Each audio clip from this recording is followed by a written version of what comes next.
இந்த ஆராதனைக்கு வந்தவங்களை எல்லாரையும் இயேசுவின் நாமத்துல நான் வாழ்த்துகிறேன். ಈ ಆರಾಧನೆಗೆ ಬಂದಿರೋ ನಿಮ್ಮೆಲ್ಲರನ್ನು ಯೇಸುವಿನ ನಾಮದಲ್ಲಿ ವಂದಿಸುತ್ತೇನೆ. ஆண்டவர் அவர் இன்றைக்கும் ஜீவிக்கிறாரு.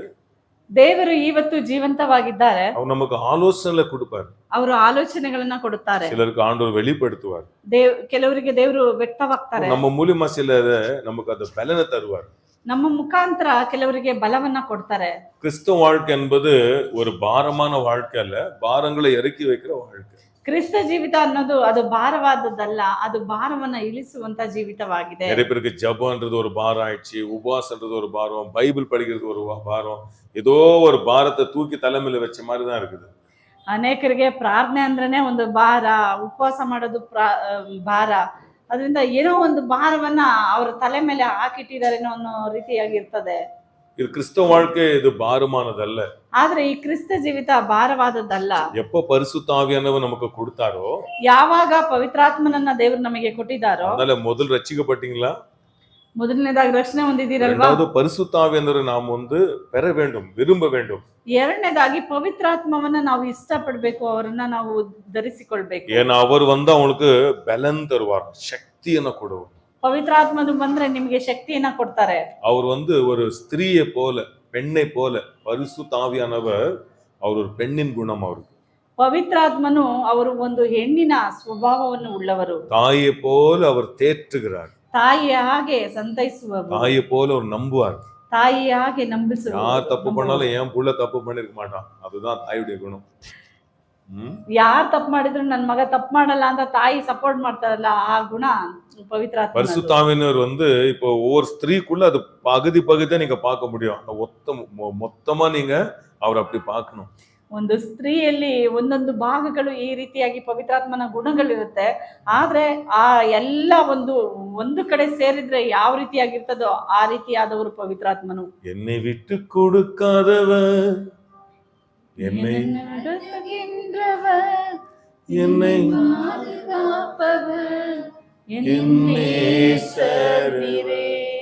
அப்போ பரிசுத்த ஆவியானவர் விட்டு கொடுக்கவே மாட்டார். ಪವಿತ್ರಾತ್ಮನು ಬಿಟ್ಟು ಕೊಡೋದೇ ಇಲ್ಲ. அவர் தாயை போல அவர் தேற்றுவார். ಅವರು ತಾಯಿಯ ಹಾಗೆ ಸಂತೈಸುವವರು. அவர் நமக்குள்ள வந்துட்டாருன்னா தாயை போல நம்ம துக்கப்படுற நேரங்கள்ல அவர் உங்களை தேற்றுவாரு. ಅವರು ನಮ್ಮೊಳಗಡೆ ಬಂದ್ರೆ ತಾಯಿಯ ಹಾಗೆ ನಮ್ಮನ್ನ ಸಂತೈಸುತ್ತಾರೆ. ಯಾರ್கிட்டயும் விட்டு கொடுக்க மாட்டார். அவர் ಯಾರ ಹತ್ರನೂ ನಮ್ಮನ್ನ ಬಿಟ್ಕೊಡೋದೇ ಇಲ್ಲ. தீர்க்கதரிசிக்கே மறைச்சிடுவார். ಪ್ರವಾದನೆ ಹೇಳ್ತಾರಲ್ಲ, ಅವರಿಗೂ ಕೂಡ ಮರೆ ಮಾಡಿ ತನ್ನ ಮಕ್ಕಳನ್ನ ಕಾಯ್ಕೊಳ್ತಾರೆ. பிளஸிங் தான் பேசிட்டு இருப்பாங்க, ஆனா என்னென்ன போட்டோ வேலை செஞ்சுட்டு இருப்பாங்க அதெல்லாம் காட்டவே மாட்டாரு. ஏன்னா அவ்வளோ ஆவியானவர் அவ்வளோ மறைச்சு ಫ್ಯೂಚರ್ ಬಗ್ಗೆ தான் பேசிட்டு இருப்பாரு. ಪವಿತ್ರಾತ್ಮ ಅಷ್ಟು ಮರೆ ಮಾಡಿಕೊಂಡು ಪ್ರವಾದಿಗೂ ಕೂಡ ಬರೀ ಆಶೀರ್ವಾದವನ್ನ ಹೇಳುವಂತೆ ಮಾಡ್ತಾರೆ. ಅಷ್ಟೊಂದು ದೇವರು ಮರೆ ಮಾಡ್ಕೊಂಡು ಬರೀ ಭವಿಷ್ಯದ ಕುರಿತಾಗಿ ಒಳ್ಳೆದನ್ನ ಮಾತ್ರ ಹೇಳ್ಕೊಡೋರು ಪವಿತ್ರಾತ್ಮ. ரெண்டாவது சகோதரிகளை போல, sisters, younger sister, elder sister, இந்த சிஸ்டர்ஸ் எல்லாம் இருப்பாங்க பாருங்க, அவங்க ரொம்ப சப்போர்ட் பண்ணுவாங்க. பாத்துருக்கீங்களா? ನೋಡಿ, தம்பிகளை சப்போர்ட் பண்ணுவாங்க, அண்ணங்களை ಸಪೋರ್ಟ್ பண்ணுவாங்க. ನೋಡಿ, ಅಕ್ಕ ತಂಗಿರು ತಮ್ಮ ಇದ್ರೆ ಎಷ್ಟು ಬಿಟ್ಕೊಡೋದೇ ಇಲ್ಲ. ಯಾರ ಹತ್ರನಾದ್ರು ಜಗಳಕ್ಕೆ ಹೋದ್ರು ಏನೇ ಹೋದ್ರು ಸಪೋರ್ಟ್ ಮಾಡ್ತಾರಲ್ಲ, ಆ ರೀತಿ ಸಪೋರ್ಟರ್ ಅವರು. ಕಂಫರ್ಟ್ பண்றாரு, ಸಂತೈಸ್ತಾರೆ, ಬಿಟ್ಟು கொடுக்க ಮಾட்டாரு, ಬಿಟ್ಕೊಡೋದೇ ಇಲ್ಲ. ಆனா அவங்களை ಸಪೋರ್ಟ್ பண்ணுவார். ಹಾಗೇನೆ ನಿಮ್ಮನ್ನ ಸಪೋರ್ಟ್ ಮಾಡ್ತಾ ಇರ್ತಾರೆ. ನಮ್ಮಣ್ಣ, ನನ್ನ ತಮ್ಮ, ನಮ್ಮನೆಯವರು ಒಂದು ಗುಣ ಹೇಗೆ ಇರ್ತದಲ್ಲ, ಆ ಸ್ವಭಾವ ಪವಿತ್ರಾತ್ಮನ. அந்த துக்கம் எப்படி இருக்கும் பாத்தீங்களா? சரி, அண்ணங்க தம்பில இறந்துட்டாக்கா நிறைய அழுது தங்கச்சி அக்கங்க தான் ಜಾಸ್ತಿ. ಏನಾದ್ರೂ ಅಣ್ಣ ತಮ್ಮ ಸತ್ತೋದ್ರೆ ಬಹಳ ಅಳೋದು ಅಕ್ಕ ತಂಗಿರೇನೆ ತುಂಬಾ. ಅவ்வளೋ நேசிப்பாங்க. அந்த குணம் பரிசுத்தாவிக்குள்ள இருக்கு. ಅಷ್ಟು ಒಂದು ಪ್ರೀತಿ ಮಾಡ್ತಾರೆ. ಅಂತ ಗುಣ ಇರೋದು ಪವಿತ್ರಾತ್ಮನಿಗೆ. ಮೂರನೇದೇನಂದ್ರೆ அவர் லவ்வர் மாதிரி. ಅವರೊಂದು ಲವರ್ ಹಾಗೆ எல்லாமே நம்புவார். ಎಲ್ಲಾನು ನಂಬ್ತಾರೆ. நீ என்னெல்லாம் போய் சொல்லு எல்லாமே நம்புவார். ಏನೆಲ್ಲ ಸುಳ್ಳು ಹೇಳಿದ್ರು ಅವ್ರು ನಂಬ್ತಾನೆ ಇರ್ತಾರೆ. நீங்க தான் எனக்கு வேணும்ப்பான்னா ಅಮ್ಮವಾ அப்படி நம்பிடுவார்.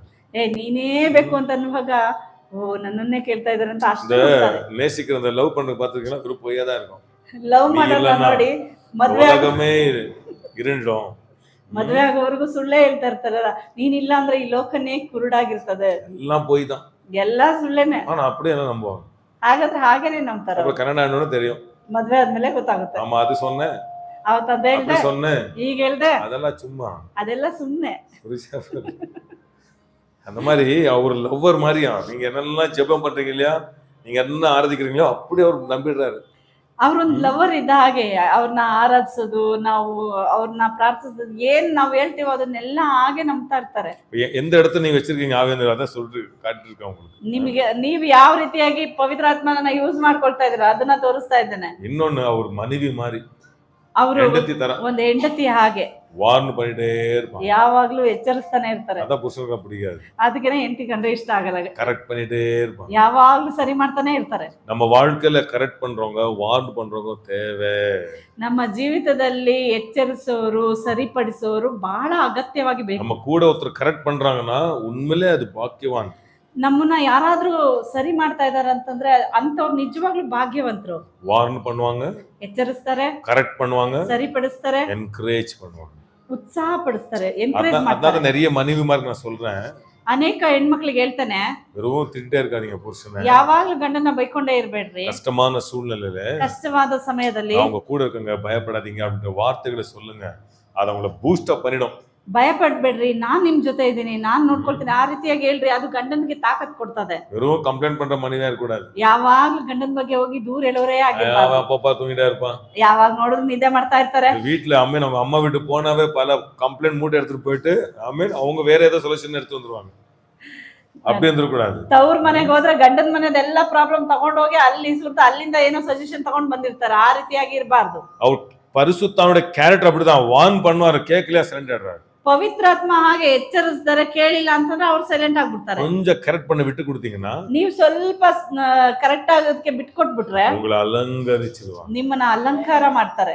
ஹல்லேலூயா. ஹalleluya. கடைசியாக அவர் வந்து ஒரு பெரியம்மா மாதிரி, கிராண்ட் மதர், ಅವರೊಂದು ದೊಡ್ಡಮ್ಮನ ಹಾಗೆ ಗಿಫ್ಟ್ ಕೊಡ್ತಾನೆ. ಅಜ್ಜಿಗಳು ನೋಡಿದೀರಾ? ಈ ವಯಸ್ಸಾದವ್ರು ನೋಡ್ರಿ, ಸದಮ್ಮ ಏನಾದ್ರು ಮೊಮ್ಮಕ್ಳು ಏನಾದ್ರು ಹೋದ್ರೆ ಏನಾದ್ರು ಕೊಡ್ತಾ ಇರ್ತಾರೆ. ಕಾಸು ಕೊಡೋದಾಗ್ಲಿ, ಇತ್ತಗೋ ಬಟ್ಟೆ ಕೊಡೋದಾಗ್ಲಿ, ದೊಡ್ಡಮ್ಮ ಮತ್ತೆ ಅಜ್ಜಿಗಳೆಲ್ಲ ಏನ್ ಮಾಡ್ತಾರೆ, ಕೊಡ್ತಾನೆ ಇರ್ತಾರೆ ಮಕ್ಕಳಿಗೆ. ನಾವ್ ಏನು ಕೊಟ್ಟಿಲ್ಲ ಪಾಪ ನಮ್ಮ ಮಕ್ಕಳಿಗೆ சொல்றாங்களா இல்லையா? ಹಂಗಂತ ಹೇಳ್ತಾರಲ್ವಾ? ஆவியானவர் இது இந்த ಫುಲ್ ಕ್ಯಾರೆಕ್ಟರ್ ஆவியானவர். ಈ ಎಲ್ಲ ಗುಣ ಸ್ವಭಾವ ಪವಿತ್ರಾತ್ಮನಲ್ಲಿ ಇದೆ. அவரை நீங்க வந்து ஏற்றுக்கொண்டீங்கன்னா, ಅವರನ್ನ ನೀವು ಸ್ವೀಕರಿಸಿದ್ದಾದರೆ, ಅದ ಯೇಸು சொன்னாரு, ಅದರಿಂದ ಯೇಸು ಹೇಳ್ತಾರೆ, நான் போவது நல்லது, ನಾನು ಹೋಗೋದು ಒಳ್ಳೇದು, பரிசுத்த ஆவியை அனுப்புவேன், ಪವಿತ್ರಾತ್ಮನನ್ನ ನಾನು ಕಳಿಸ್ತೇನೆ, ಅವರು ಬಂದು ಉங்களை ಕಂಫರ್ಟ್ பண்ணுவாரு, ನಿಮ್ಮನ್ನ ಆದರಿಸ್ತಾರೆ, உங்களை ವಾರ್ನ್ பண்ணுவாரு, ನಿಮ್ಮನ್ನ ಎಚ್ಚರಿಸ್ತಾರೆ, உங்களை ரெடி பண்ணுவாரு, ನಿಮ್ಮನ್ನ ರೆಡಿ ಮಾಡ್ತಾರೆ, உங்களை என்கரேஜ் பண்ணுவாரு, ನಿಮ್ಮನ್ನ ಉತ್ಸಾಹಗೊಳಿಸ್ತಾರೆ, உங்களை விட்டு கொடுக்க மாட்டாரு, ಬಿಟ್ಕೊಡೋದೇ ಇಲ್ಲ ಅವರು, உங்களை ಸಪೋರ್ಟ್ பண்ணுவாரு, ನಿಮಗೆ ಸಪೋರ್ಟ್ ಮಾಡ್ತಾರೆ, உங்களுக்கு ಗಿಫ್ಟ್ ಕೊಡ್ತೇ ಇರ್ತಾರೆ, ನಿಮಗೆ ಗಿಫ್ಟ್ ಅನ್ನ ಕೊಡ್ತಾನೆ ಇರ್ತಾರೆ. ಶ್ರೇಷ್ಠವಾದ ವರಗಳನ್ನು ಕೊಟ್ಟು ನಿಮ್ಮ ಆಸೆಯನ್ನ ಪೂರೈಸುವದೇ. ಆಮೆನ್. ஹல்லேலூயா. ஹalleluya. அவர் ரொம்ப சாஃப்ட். அவர் ಬಹಳ ಮೃದು ಸ್ವಭಾವವುಳ್ಳವರು. அவருக்கு பிடிக்கலனா பேச மாட்டார். ಅವರಿಗೆ ಇಷ್ಟ ಆಗಿಲ್ಲ ಅಂದ್ರೆ ಮಾತಾಡೋದಿಲ್ಲ. பிடிச்சிச்சுனா, ಇಷ್ಟ ಆಗ್ಬಿಟ್ರೆ ಅನ್ನದ ಅವರಿಗೆ ಪ್ರಿಯಮಾ ನಮ್ಮ ನಡಕ ಕற்றுಕೊಳ್ಳೋಣ. ಅದರಿಂದ ಅವರಿಗೆ ಯಾವಾಗಲೂ ಪ್ರಿಯವಾಗಿ ನಾವು ನಡಿಬೇಕು. அப்ப இந்த கிறிஸ்தவ வாழ்க்கையில அவரோட இணைஞ்சிட்டீங்கன்னா, ಈ ಕ್ರಿಸ್ತ ಜೀವಿತದಲ್ಲಿ ನಾವು ಅವರೊಂದಿಗೆ ಬೆರೆಯೋದಾದ್ರೆ ஜெபிக்க பலன் தருவார், ಪ್ರಾರ್ಥಿಸೋದಕ್ಕೆ ಬಲ ಕೊಡ್ತಾರೆ. நைட் சில நேரத்துல 12 மணி 1 மணி அவ படுக்கிறதுலாம் சில நேரத்துல, ಕೆಲವು ಸಮಯ ರಾತ್ರಿ 12-1 ಗಂಟೆ ಆಗ್ತದೆ. ஆவியானவர் ரொம்ப டயர்டா இருக்குது, என் பலவீனத்துல உங்க பலன் பூர்ணமா விளங்கு நான் நம்புறேன், என் அதிகாலை எழுப்புங்கன்னு படுத்துவேன். 8 மணி நேரம் தூங்கின மாதிரி இருக்கும், பார்த்தா 4 மணி 5 மணி ஆகும். ಪವಿತ್ರಾತ್ಮನ ಹತ್ರ ಹೇಳ್ತೀನಿ, ಪವಿತ್ರಾತ್ಮನೇ ನನ್ ತುಂಬಾ ಟಯರ್ಡ್ ಆಗಿದೆ, ನನಗೆ ಬಲ ಇಲ್ಲ, ಪ್ರಾರ್ಥನೆ ಮಾಡೋದಕ್ಕೆ ನೀವೇನೇ ಎಬ್ಬಿಸ್ಬೇಕು ಅಂತ ಹೇಳಿ ನಾನು ಮಲಗ್ತೇನೆ. ನೋಡಿದ್ರೆ ಅಷ್ಟು ತೃಪ್ತಿಯಾದ ನಿದ್ರೆಯನ್ನ ಕೊಟ್ಟಿರ್ತಾರೆ. ನೋಡಿದ್ರೆ 4 ಗಂಟೆಗೆ கேளி பரவாயில்ல. ஹல்லேலூயா. ஹல்லேலூயா. நிறைய பேர் நைட்ல கறி சாப்பிட்டீங்கன்னா, சிக்கன் சாப்பிட்டு வச்சுக்கோங்க, நிறைய ರಾತ್ರಿ ಹೊತ್ತು ಮಟನ್ ಇದೆಲ್ಲ ಸಾப்பிட்டீங்கன்னா ಕಾಲ ಏಚಿಕ முடியாது. ರಾತ್ರಿ ಹೊತ್ತು ಚಿಕನ್ ಮಟನ್ ಏನಾದ್ರು ತಿಂದ್ರೆ ಬೆಳಗ್ಗೆ ಎದ್ದೇಳೋದಕ್ಕೆ ಆಗೋದಿಲ್ಲ. Amen amen. ஏன்னா உங்க பாடிக்கு அவ்வளவு வேலை இருக்குதானே, தூக்கம் அவ்வளோ, அப்பதான் நீங்க ஆண்டு கிருபை கேட்கணும். ನಿಮ್ಮ ಬಾಡಿಗೆ ಚೆನ್ನಾಗಿ ತಿಂದ್ಬಿಟ್ಟಿರ್ತೀರಾ, ಅದು ಕೆಲಸ ಮಾಡ್ಬೇಕಲ್ವಾ, ಹಾಗಾಗಿ ಎದ್ದೇಳೋದಕ್ಕೆ ನಿಮ್ ಬಾಡಿ ಒಪ್ಪೋದಿಲ್ಲ. ಅದರಿಂದ ದೇವ್ರ ಕೃಪೆ ಅಂತ ಸಮಯದಲ್ಲಿ ಕೇಳ್ಬೇಕು. ಅಲಾರಾಮ್ ಕೈ ಕೊಡ್ತಿರೋ, ಆವಿನ ಕೈ ಕೊಡ್ಕ ಮಾಟಾರು. ಅಲಾರಾಮ್ ಏನಾದ್ರೂ ಕೈ ಕೊಡ್ಬೋದು, ಆದ್ರೆ ಪವಿತ್ರಾತ್ಮ ನಿಮ್ಗೆ ಯಾವತ್ತೂ ಕೈ ಮುಂಜಾನೆ ಕೊಡೋದಿಲ್ಲ. ಪ್ರೇಯರ್ ಮಾಡ್ತಾ ಇದೀನಿ ಆಮೇಲೆ ಬಿಟ್ಬಿಡ್ತೀರಾ? ಅವ್ರ ಮೇಲೆ ನಂಬಿಕೆ ಹಿಂಗ ಮುಂಜಾನೆ ಪ್ರಾರ್ಥನೆ ಉದ್ಧಾರ ಮಾಡಲ್ಲ, ಪವಿತ್ರಾತ್ಮ ನಿಮ್ಮನ್ನ ಉದ್ಧಾರ ಮಾಡ್ತಾರೆ. ಮುಂಜಾನೆ ಪ್ರಾರ್ಥನೆ ಮಾಡ್ತೀನಲ್ಲ ಅದಕ್ಕೆ ನಾನು ಉದ್ಧಾರ ಆಗ್ತಾ ಇದೀನಿ ಅಂತ ನಂಬೇಡ್ರಿ, ಪವಿತ್ರಾತ್ಮ ನಿಮ್ಮನ್ನ ಉದ್ಧಾರ ಮಾಡ್ತಾ ಇರ್ತಾರೆ. 2 மணிக்கு எழுப்புவாரு, 2 ಗಂಟೆಗೆ ಎಬ್ಬಿಸ್ತಾರೆ, எழும்பும் போதே ஒரு சமாதானம். ಎದ್ದೇಳುವಾಗ್ಲೇ ಒಂದು ಸಮಾಧಾನ. அதான் இந்த புதிய உடன்படிக்கை ஊழியம் என்பது அவரையே சார்ந்திருக்கிற ஒரு ஊழியம். ಈ ಹೊಸ ಒಡಂಬಡಿಕೆಯ ಸೇವೆ ಏನಂತಂದ್ರೆ ದೇವರನ್ನ ಆತುಕೊಳ್ಳುವಂತದ್ದು. அதனால அவரை துக்கப்படுத்த கூடாது. ಅದರಿಂದ ಅವರನ್ನ ದುಃಖಪಡಿಸಬೇಡಿ. ஏன்னா அவர்தான் உங்களுக்கு சக்தி கொடுக்கிறவர், ಅವರೇನೆ ನಿಮಗೆ ಶಕ್ತಿಯನ್ನ அவர்தான் ಕೊಡುವವರು, உங்களை என்கரேஜ் பண்றாரு. ಅವರೇ ನಿಮ್ಮನ್ನ ಎನ್ಕರೇಜ್ ಮಾಡುವವರು. அதான் இயேசு கிறிஸ்து சொல்றாரு, என்ன பத்தி என்ன சொல்லிக்கப்பா, பரிசுத்தம் பத்தி சொல்லாத, அது- ஏன்னா அவர்தான் உன்னை ரட்சிக்கிறதே. ಅದರಿಂದ ಯೇಸು ಸ್ವಾಮಿ ಹೇಳ್ತಾರೆ, ನನ್ ಬಗ್ಗೆ ಏನ್ ಬೇಕಾದ್ರೂ ಹೇಳ್ರಿ, ಆದ್ರೆ ಪವಿತ್ರಾತ್ಮನ ಬಗ್ಗೆ ಏನು ಹೇಳ್ಬೇಡಿ, ಯಾಕಂದ್ರೆ ಅವರೇ ನಿಮ್ಮನ್ನ ರಕ್ಷಣೆ ಮಾರ್ಗದಲ್ಲಿ ತರೋರು. அதான் நீங்க நிறைய சர்ச் பரிசுத்தாவை நம்பவே மாட்டாங்க, ಇವತ್ತು ಅನೇಕ ಸಭೆಗಳು ಪವಿತ್ರಾತ್ಮನನ್ನ ನಂಬೋದಿಲ್ಲ, அந்நிய பாஷை பேசுறது இல்ல, ಅನ್ಯ ಭಾಷೆ ಮಾತಾಡೋದಿಲ್ಲ, ஆவில நிரம்ப மாட்டாங்க. ಆತ್ಮದಲ್ಲಿ ತುಂಬೋದೇ ಇಲ್ಲ. அதான் சத்த சபைகளா இருக்குது. ಅದರಿಂದ ಸತ್ತಂತ ஏன்னா ಸಭೆಗಳಾಗಿದೆ. கிஃப்ட் கொடுக்கிற அவர்தான். ಗಿಫ್ಟ್ ವರಗಳನ್ನ ಕೊಡೋದು ಅವರೇನೆ. ಎಲ್ಲಾ ಗ್ರಹಿಕೆಗೂ ಮೇಲಾದ ಸಮಾಧಾನ ನೀ. ಆ ಸಮಾಧಾನ ಕೊಟ್ರೇನೆ ಎಷ್ಟೇ ಇಕ್ಕಟ್ಟಿದ್ರು ನೀವು ಸಂತೋಷವಾಗಿ ಮಾಡ್ತೀರಾ. ಆಮೆನ್. ಹಲ್ಲೆಲೂಯಾ. ಹಲ್ಲೆಲೂಯಾ. நிறைய பணம் வந்து கூட சூசைட் பண்ணி சத்துருக்காங்க. ಬಹಳ ದುಡ್ಡು ಬಂದ ಮೇಲೆ ಕೂಡ ಅನೇಕರು ಸೂಸೈಡ್ ಮಾಡಿ ಸತ್ತಿದ್ದಾರೆ. ஏன்னா டார்ச்சர், ಯಾಕಂದ್ರೆ ಅವರಿಗೆ ಅಷ್ಟು ಬ್ಲಾಕ್ ಮೇಲ್ಸ್, ಬ್ಲಾಕ್ ಮೇಲ್ಸ್. ಸಮಾಧಾನ வேணும், ಸಮಾಧಾನ ಬೇಕು. பணம் தான் பதில் அல்ல, ಎಲ್ಲದಕ್ಕೂ ದುಡ್ಡೇ ಉತ್ತರ ಅಲ್ಲ. ஆவியானவர் சமாதானம் தரணும். ಪವಿತ್ರಾತ್ಮ ನಮಗೆ ಸಮಾಧಾನವನ್ನ ಕೊಡ್ಬೇಕು. நிறைய நேரம் நம்ம சபைக்கு வரும்போது நம்ம என்னோ தரிசனம் வச்சிருப்போம், அதான் நடக்காது. ஆனால் உள்ளத்துல ஒரு சமாதானம், பண்ணு, வெயிட் பண்ணு, தைரியமா இரு, ಸಭೆ பாயிட்டே இரு, அந்த தைரியம் அவர் தான் தரணும். ಸಭೆ ಒಳಗಡೆ ಬರುವಾಗ ಎಷ್ಟೊಂದು ನಾವು ಆಸೆಗಳು ಇಟ್ಕೊಂಡ್ ಬಂದಿರ್ತೇವೆ, ದರ್ಶನಗಳನ್ನ ಇಟ್ಕೊಂಡ್ ಬಂದಿರ್ತೇವೆ, ಅದ್ ನಡೆಯೋದಿಲ್ಲ. ಆಗ ಪವಿತ್ರಾತ್ಮ ಹೇಳ್ತಾರೆ, ಸ್ವಲ್ಪ ಸಮಾಧಾನವಾಗಿರು, ಸ್ವಲ್ಪ ಕಾಯ್ಕೊಂಡಿರು, ಸ್ವಲ್ಪ ತಾಳ್ಮೆಯಾಗಿರು ಅಂತ ಅವರೇನೆ ನಮ್ಗೆ ಆ ರೀತಿಯಾಗಿ ಒಳಗಡೆಯಿಂದ ಮಾತಾಡ್ತಾ ಇರ್ತಾರೆ. அப்ப அவர் நமக்குள்ள வந்தா ಅವ್ರು ನಮ್ಮೊಳಗಡೆ ಬಂದ್ರೆ கிஃப்ட் கொடுப்பாரா? என்ன கிஃப்ட்? ಅವ್ರು ನಮಗೆ ವರಗಳನ್ನ ಕೊಡ್ತಾರೆ. ಏನ್ ವರ ಅಂದ್ರೆ எஜுகேஷன் கிஃப்ட், வெறும் ரிபாபா கரபலபா அல்ல, எஜுகೇಷನ್ ಗಿಫ್ಟ್ ಕೊಡ್ಪಾರು. ನಮ್ಮಲ್ಲಿ ಶಿಕ್ಷಣವನ್ನ ಕೊಡ್ತಾರೆ, ಎಜುಕೇಶನ್ ಕೊಡ್ತಾರೆ. ನಮಗೆ ಏನ್ ಹೇಳ್ಕೊಬಿಟ್ಟು ಸಭೆಗೆ ಹೋದ ಕರಬಲ ಅಂತ ಹೇಳ್ಬಿಟ್ಟು ಚೆನ್ನಾಗಿ ಸುಸ್ತಾಪ, ತುಂಬಾ ಚೆನ್ನಾಗಿದೆ, ಅದಲ್ಲ. ಆಮೇನ್, ಕರಬಲ ಅಲ್ಲ ದೇವ್ರು ಕೊಡೋದು. ಗಿಫ್ಟ್ಗಳನ್ನ ಕೊಡ್ತಾರಂತೆ. ಆಮೆನ್. ಏನ ಗಿಫ್ಟ್? ಏನ್ ಗಿಫ್ಟ್? ಇವನ ಪಡಿಕವೇ ಮಾಟಾನ್, ಇವನು ಓದೋದೇ ಇಲ್ಲ, ಒಂದ ರ್ಯಾಂಕ್ ಸ್ಟೂಡೆಂಟ್, ಅವನನ್ನೇ ತೆಗೆದು ರ್ಯಾಂಕ್ ಸ್ಟೂಡೆಂಟ್ ಆಗಿ ಮಾಡ್ತಾರೆ. ಈ ಭಾಷೆನೇ ಬರ್ತಾ ಇಲ್ಲ. ದಿ ಬೆಸ್ಟ್ ಭಾಷೆ ಉಂಗ ವಾಯಿல வைப்பாரு.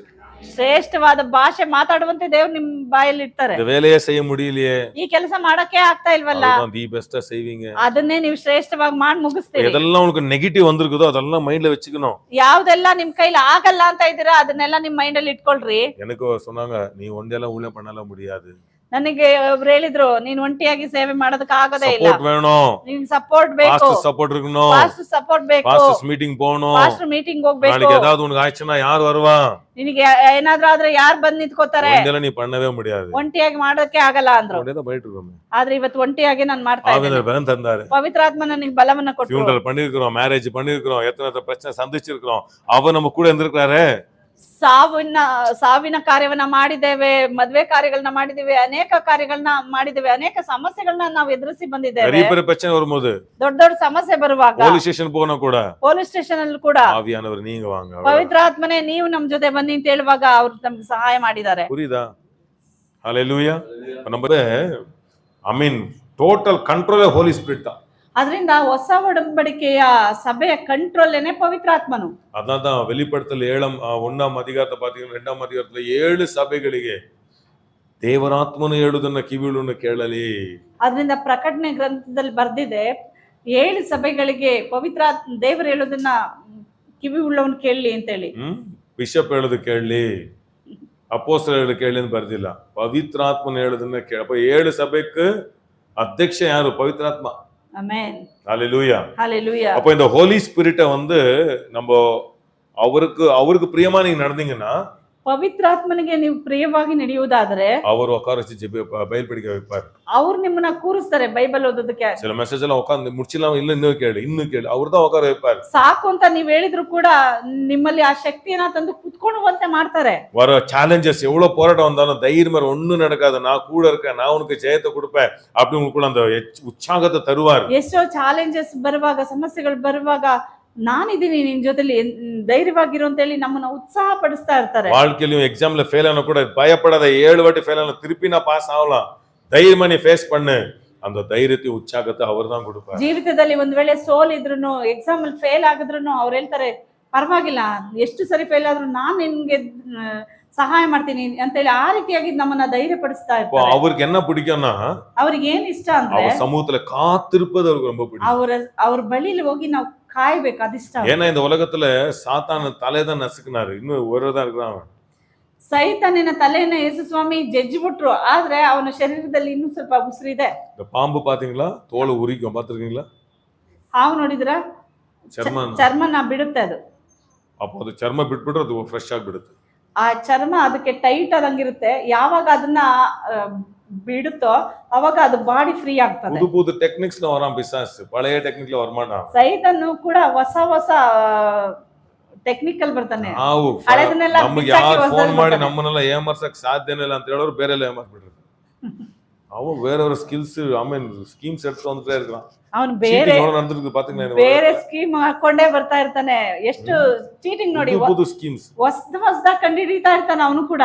அவன் பல பிசாசு, ஆனா புது புது ஐடியா கொண்டு வந்துட்டு இருக்கான், மனுஷனை நாசம் பண்ணணும் அப்படி. ಹಳೆ ಸೈತಾನೇನೆ, ಆದ್ರೆ ಹೇಗಾದ್ರೂ ಮಾಡಿ ಹೊಸ ಟೆಕ್ನಿಕ್ ಅಲ್ಲಿ ಬೀಳ್ಸೋದಕ್ಕೆ ನೋಡ್ತಾ ಇರ್ತಾನೆ ಅಷ್ಟೇ. ஏன்னா அவன் வேலையை அதான், வஞ்சிக்கிறவன், அதான் பைபிள். ಅವನ ಕೆಲಸ ಅಷ್ಟೇನೆ, ವಂಚಿಸೋದು ಅವನ ಕೆಲಸ.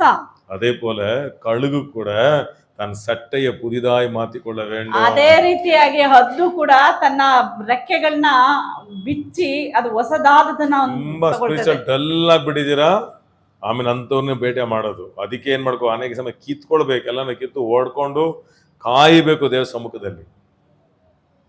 ಆಮೇನ್.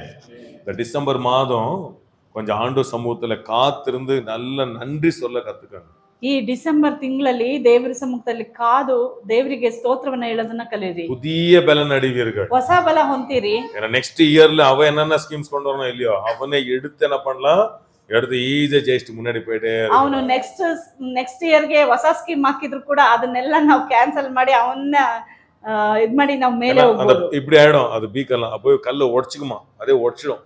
ಹದ್ದಿರುತ್ತಲ್ಲ ಅದು ಕೊಕ್ಕು ಎಲ್ಲ ಮೂತಿ ಎಲ್ಲ ಅದು ಉದ್ದ ಬೆಳೆದ್ಬಿಟ್ಟು எல்லாமே ಒಳಗಡೆ ಎಲ್ಲ ಪಿಚ್ಚಿ ಮೊಟ್ಟೆ ಉಗಾಂದುக்கும். Bald, I mean bald eagle சொல்வாங்க. ಅದು ಅದೇನ್ ಮಾಡ್ತದೆ, ಅದು ವಯಸ್ಸಾದ ಬಲಹೀನ ಆಗ್ತದಲ್ಲ, ಅವಾಗ ಒಂದು ದೊಡ್ಡ ಬೆಟ್ಟದಲ್ಲಿ ಹೋಗಿ ತನ್ನ ರೆಕ್ಕೆಗಳನ್ನ ಬಾಯಿಂದ ಕಿತ್ತಾಕ್ತದೆ, ಎಲ್ಲವನ್ನ ಅದು ಬೋಳಾಗ್ತದೆ. ಬೋಳಾಗಿ ಕುತ್ಕೊಂಡು ಕಾಯ್ತದೆ. ஃபாஸ்டிங்ல வெயிட் பண்ணாதீங்க, நல்ல வசனத்துல வெயிட் பண்ணுங்க போதும். ஃபாஸ்டிங்ல இருந்தீங்கன்னா அவ்வளவு இருக்க பாடி போடாது.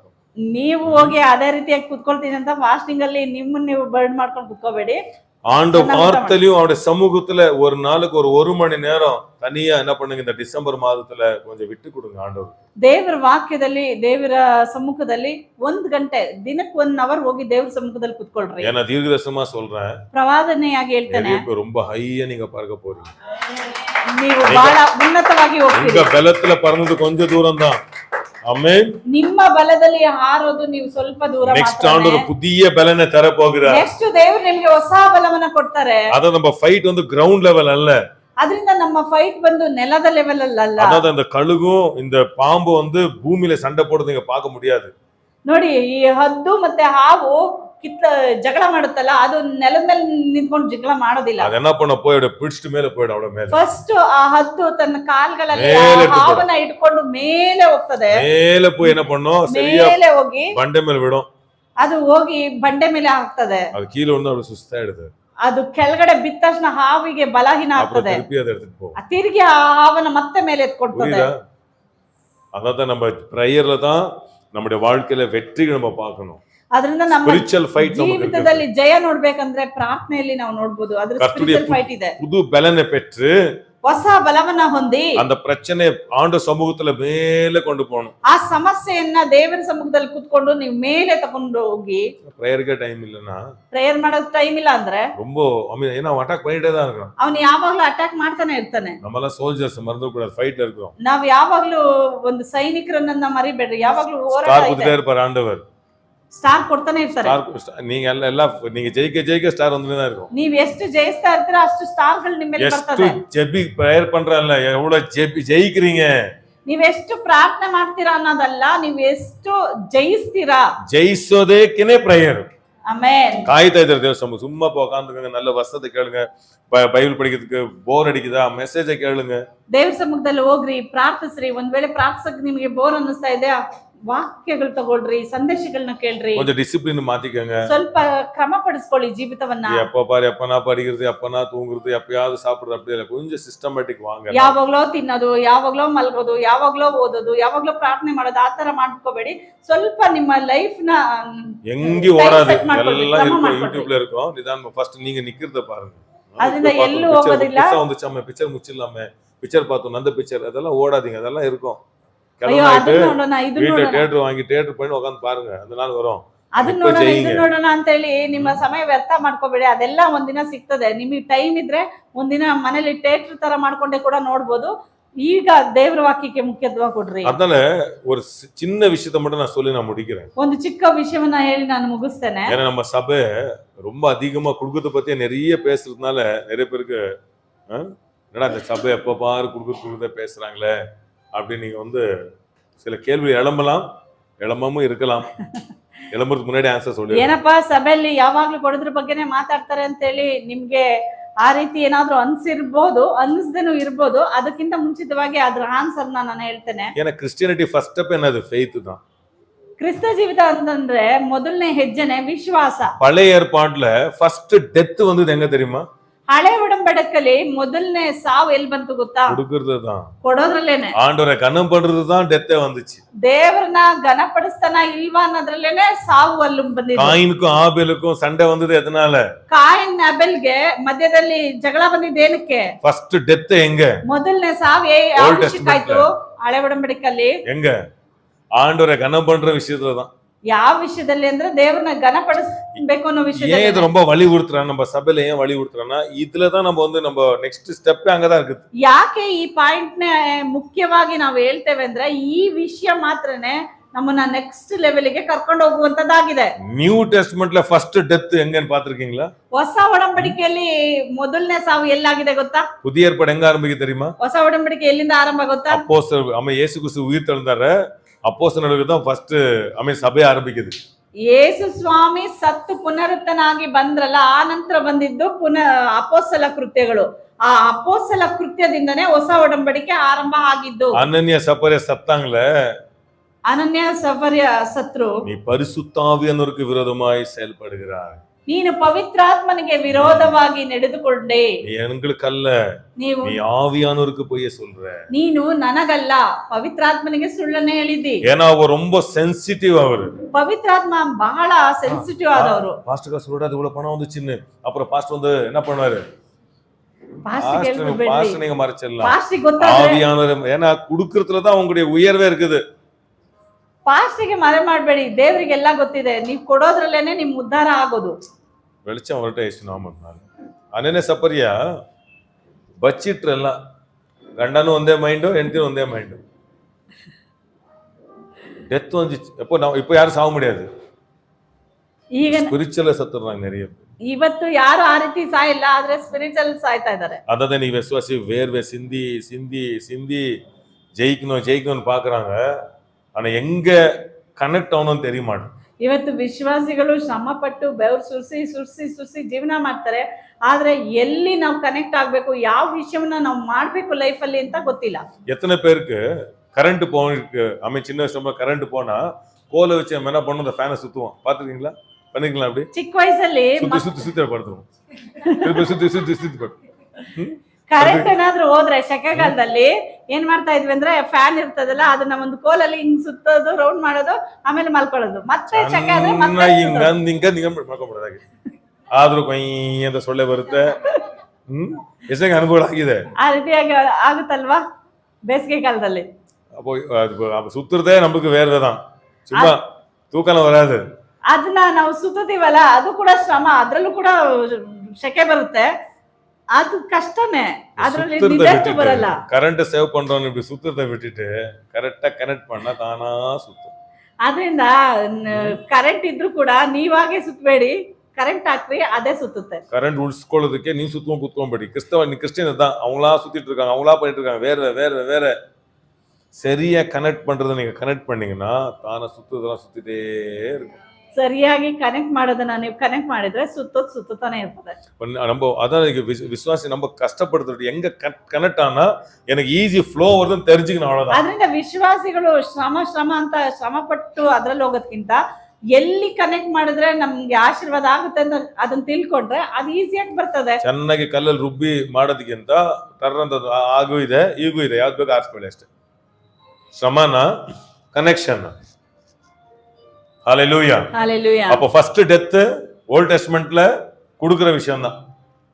ಹಳೆ ಒಡಂಬಡಿಕೆಯಲ್ಲಿ ಹೊಸ ಒಡಂಬಡಿಕೆಯಲ್ಲಿ ಮೊದಲನೇ ಸಾವು ಎಲ್ಲಿ ಬರ್ತಂದ್ರೆ ಕೊಡೋ ವಿಷಯದಲ್ಲೇನೆ. பாருங்க, ஒரு மனுஷன் தன் வாழ்க்கை இயேசு கொடுக்கிறது ரொம்ப கஷ்டம்.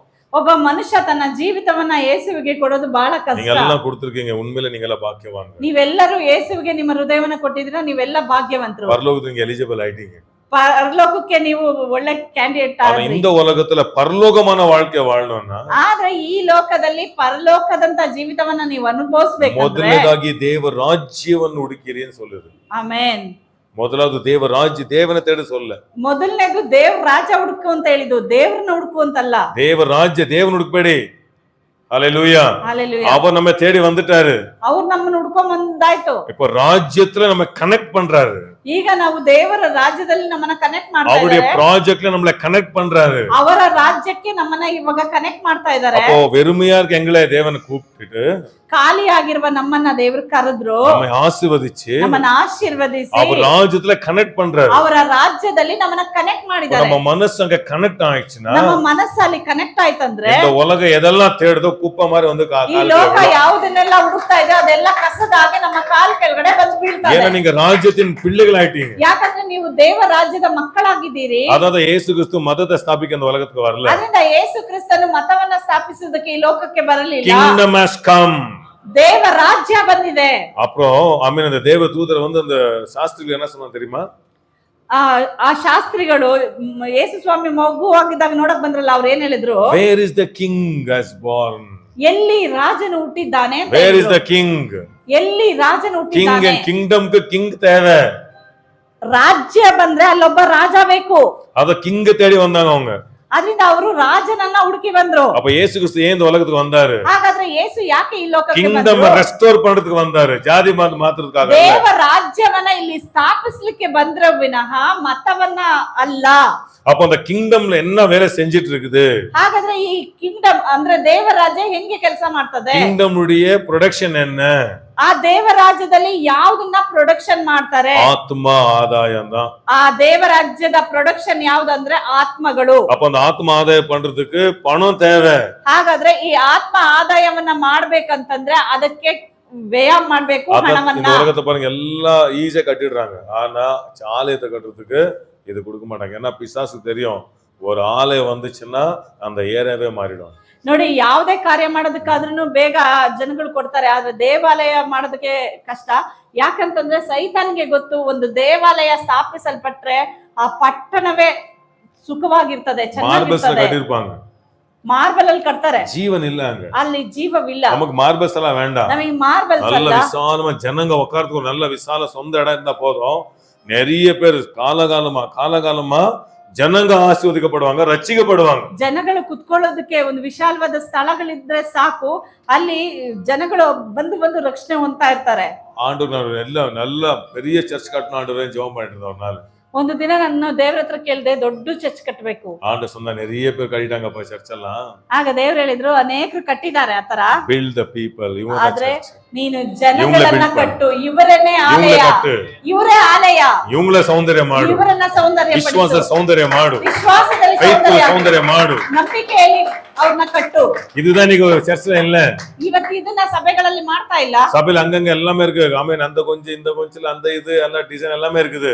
ಇವತ್ತು ಸಭೆಗಳಲ್ಲಿ ಹೋದ್ರೆ ಚೆನ್ನಾಗಿ ಅಲಂಕಾರ ಮಾಡ್ತಾರೆ, ಆ ಡಿಸೈನ್ ಈ ಡಿಸೈನ್, ಆ ಶೋ ಈ ಶೋ ಅಂತ. ಮನುಷ್ಯ ಅಳ್ದಿட்டு இருக்கிறான். ಆದ್ರೆ ಅಲ್ಲಿ ಒಳಗಡೆ ಹೋಗೋ ಮನುಷ್ಯ ದುಃಖ ಪಡ್ತಾ அதான் ಇದ್ದಾನೆ. நமக்கு நல்ல பெரிய ஹால் இருந்தா போதும். நீங்க எல்லாம் அலங்காரமா ஆகணும். ಆದ್ರಿಂದ நீங்க தான் ஆலயங்கள். ಕುತ್ಕೊಳ್ಳಕ್ಕೆ ಜಾಗ ಇದ್ರೆ ಸಾಕು ದೊಡ್ಡದಾಗಿ, ಆದ್ರೆ ನೀವು ಅಲಂಕಾರವಾಗಿರ್ಬೇಕು. ನೀವು எவ்வளவு கஷ்டம் வந்தாலும் ಎಷ್ಟೇ ಕಷ್ಟ ಬಂದ್ರು தேவன் இருக்கிற அந்த விசுவாசம், ವಿಶ್ವಾಸ ಬೇಕು. அந்த விசுவாசத்தை வளர்க்கணும். ಆ ವಿಶ್ವಾಸವನ್ನ ಬೆಳೆಸಬೇಕು. ஹல்லேலூயா. ஹalleluya. கொரோனா வந்துச்சு. ಕೊರೋನಾ ಬಂತು. ஒரு பாஸ்டர் ಫೋನ್ பண்ணாரு. ಒಬ್ಬ ಸೇವಕರು ಫೋನ್ ಮಾಡಿದ್ರು. உங்க இந்தி ஜனங்க எவ்வளவு பேர் இருக்காங்களோ அவங்க லிஸ்ட் கொடுங்க பாஸ்டர். ಹಿಂದಿ ಜನಗಳು ಯಾರಾದ್ರೂ ಅವ್ರ ಲಿಸ್ಟ್ ನನಗೆ ಕೊಡಿ அவங்களுக்கு ಪಾಸ್ಟರ್, சாப்பாடு கொடுப்போம், ಅವರಿಗೆ ನಾವು ಊಟಗಳನ್ನ கொஞ்சம் ಕೊಡ್ತೀವಿ, காசு கொடுக்குறோம். ಕಾಸು ಕೊಡ್ತೀವಿ. நம்ம சபை விசுவாசி ஒருத்தர் அவரு ரொம்ப ஸ்பான்சர் பண்றாரு, அதனால இந்தி ஜனங்கள் நம்ம கொடுக்குறோம் அப்படின்னா ನಮ್ಮ ಸಭೆ ವಿಶ್ವಾಸಿ ಒಬ್ರು ಬಡ ಜನಗಳಿಗೆ ಸಹಾಯ ಮಾಡ್ಬೇಕಂತಿದ್ದಾರೆ, ಅದರಿಂದ ನಿಮ್ ಸಭೆಯಲ್ಲಿ ಅಂತವ್ರು ಇದ್ರೆ ಕೊಡಿ ಪಾಸ್ಟರ್, ನಾವು ಸಹಾಯ ಮಾಡ್ತೀವಿ ಅಂತ ಹೇಳಿದ್ರು. ஏன்னா ஃபுல்பில்ல நின்னு சொல்றேன், போய் சொல்ல மாட்டேன், சத்தியம் சொல்றேன். அவங்க நான் திருப்பி சொன்னேன், ನಾನು ಇಲ್ಲಿ ನಿಂತ್ಕೊಂಡು ಹೇಳ್ತಾ ಇದ್ದೀನಿ, ಅವರಿಗೆ ರಿಟರ್ನ್ ಆಗಿ ನಾನು ಒಂದು ಮಾತು ಹೇಳ್ದೆ. ನಮ್ಮ ಜನಗಳಿಗೆ ಮೀನ್ ಹಿಡಿದ ಕಳ್ಸ್ಕೊಟ್ಟಿದ್ದೀನಿ. ஹalleluya, ಹalleluya. கிறிஸ்தா எங்க ஜனங்களுக்கு மீன் பிடிக்க கத்து கொடுத்திருக்கிறேன், ನನ್ನ மீன் ಜನಗಳಿಗೆ தேவையில்லை அப்படின்னு. ಮೀನ್ ಹಿಡಿಯೋದನ್ನ ಹೇಳ್ಕೊಟ್ಟಿದ್ದೀನಿ, ಮೀನ್ ಇವಾಗ ಬೇಕಾಗಿಲ್ಲ ಅವರಿಗೆ. நம்ம ஜனங்கள்லாம் நல்லா இருக்காங்க, ನಮ್ಮ ಜನರು ಯಾರು ಬಡವರಿಲ್ಲ, ನಮ್ಮ ಜನ ಚೆನ್ನಾಗಿದ್ದಾರೆ ಅಂತ ಹೇಳ್ದೆ. ஹalleluya. ಹalleluya. இப்ப நம்ம சர்ச்ல இது நாகாலாந்து பியூட்டி ஒரு பொண்ணுக்கு அவங்க வீட்டு நான் போனேன். ನೋಡಿ, ನಮ್ಮ ಸಭೆಯಲ್ಲಿ ನಾಗಾಲ್ಯಾಂಡ್ ಇಂದ ಒಂದು ಸಹೋದರಿ அப்போ ಬರ್ತಾ ಇದ್ದಾರೆ. அவங்க ரொம்ப ஹர்ட் பண்ணாங்க அந்த டைம்ல எல்லாம். ಅವ್ರ ಮನೆಗೆ ನಾನು ಹೋಗಿದ್ದೆ. ಆಗ ಕೊರೋನಾ ಸಮಯದಲ್ಲಿ ಇವರು ಚೀನಾದವ್ರು ಈ ತರ ಇದಾರೆ ಅಂತ ಹೇಳಿ ಎಲ್ರು ಅವ್ರನ್ನ ಗೇಲಿ ಮಾಡಿದ್ರು.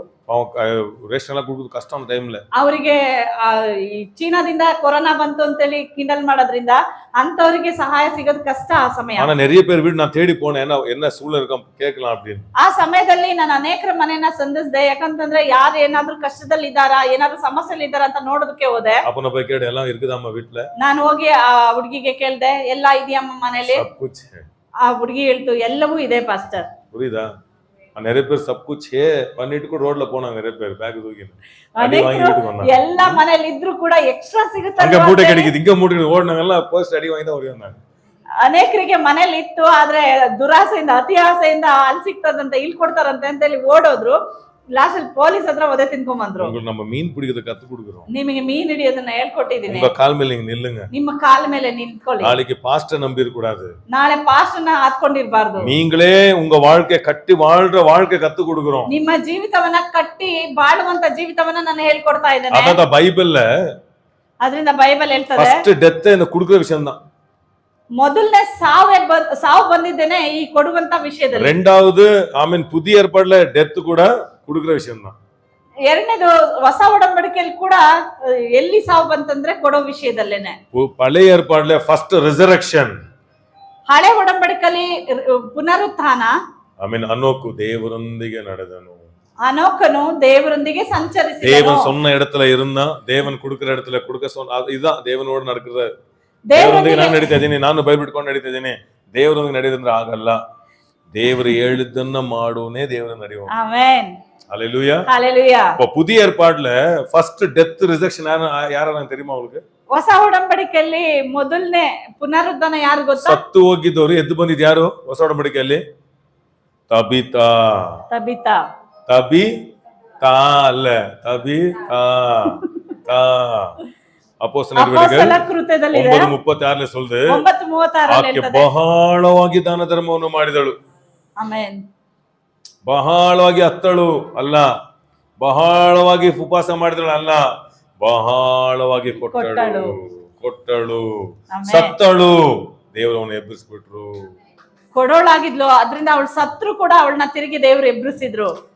ಆಮೇಲೆ ஒருத்தருக்கு கேன்சர் வந்துடுச்சு, ಒಬ್ಬರಿಗೆ ಕ್ಯಾನ್ಸರ್ ಬಂದಿತ್ತು 52 ವಯಸ್ಸಿல, 52 ವರ್ಷದಲ್ಲಿ. ಅವ್ರ பேர் நல்ல பேரு, அப்பப்போ சொல்லுவேன். அவரு 52 வயசுல கேன்சர் ஆயிடுச்சு. 52 ವರ್ಷ ಇರ್ಬೇಕಾದ್ರೆ ಅವರಿಗೆ ಕ್ಯಾನ್ಸರ್ ಕಾಣಿಸ್ತು. ಪ್ರಾರ್ಥನೆ பண்ணாரு, இனி நான் வாழ்ற வாழ்க்கையில எனக்கு வர வருமானத்தை பாதி ஆளுக்கு கொடுத்துறேன்டா. ಅವರು ದೇವರ ಹತ್ರ ಒಂದು ಅರಕೆ ಮಾಡ್ಕೊಂಡ್ರು, ದೇವರೇ ನಾನು ಇನ್ನು ಬದುಕೋದಾದ್ರೆ ಬರುವಂತ ಆದಾಯದಲ್ಲಿ ಅರ್ಧವನ್ನ ನಾನು ದೇವರ ಆಲಯಕ್ಕೆ ಕೊಡ್ತೀನಿ ಅಂತ ಅರಕೆ ಮಾಡಿದ್ರು. 92 ಇಯರ್ಸ್ ಮುಟ ಇರ್ತಾರೆ. ಆನಂತರ ನೋಡಿದ್ರೆ 92 ವರ್ಷ ದೀರ್ಘಾಯುಷ್ಯ. ಅದು ಯಾವ್ದು ಹೆಚ್ಚಿದ್ದು?